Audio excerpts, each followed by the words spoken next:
জেলার ভাতার বিধানসভা কেন্দ্রের বিধায়ক মানগোবিন্দ অধিকারী ও জেলা পরিষদের শিক্ষা কর্মাধ্যক্ষ শান্তনু কোনারের বিরুদ্ধে ভাতার বাজার জুড়ে পড়ল পোস্টার।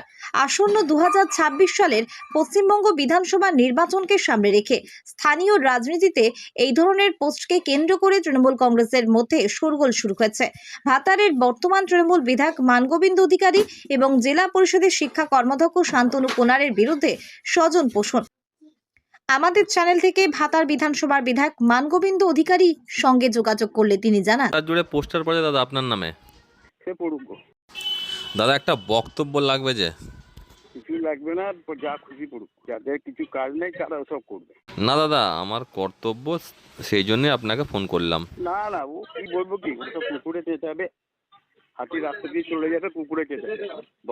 বক্তব্য দিয়ে নিতে চায় এইটা নিয়ে, যে হাতি রাস্তা দিয়ে চলে যায়, কুকুরে ঘেউ ঘেউ করে, এইটাই লিখে দিন। ঠিক আছে দাদা, ধন্যবাদ।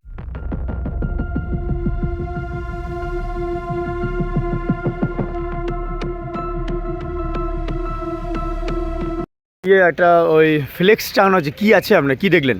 দেখলাম ভাতারে আমাদের মানগোবিন্দ মানে বিধায়ক, যিনি তার নামে চোর বা মানে মূর্খ বা বিভিন্ন বিজেপি বা অন্য পার্টির দালাল বলে ব্যাখ্যা দিয়ে একটা মানে একটা বাক্য লিখেছে।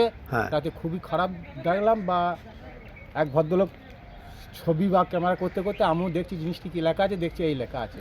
তা আমাদেরও খুব খারাপ লাগলো, জিনিসটা ভালো করে পড়তে বললো, সেই জন্য আরেকবার ভালো করে পড়লাম। আপনার বাড়ি কোথায়? আমার বাড়ি গুরুপল্লী ভাতার ওপারে, লাইন ওপারে। এটা কি গতকাল কি ছিল এটা? না না, আজ সকালে এসে দেখি, এই সকালে সবে বেরিয়ে এসে বাড়ি থেকে এই সবে আসি, এই টাইমে প্রতিদিন আসে। গতকাল সন্ধ্যেবেলা তো ছিল না? ছিল না, না সন্দেহ ছিল না, আমি 8টা পর্যন্ত ছিলাম। ছিল না মানে গতকাল রাত্রে কেউ বা কারা মেরেছে তা জানি না, আমি তো সকালে আসি। মানে সকালে এসে দেখলেন? হ্যাঁ, এই পাড়ারই বাড়ি।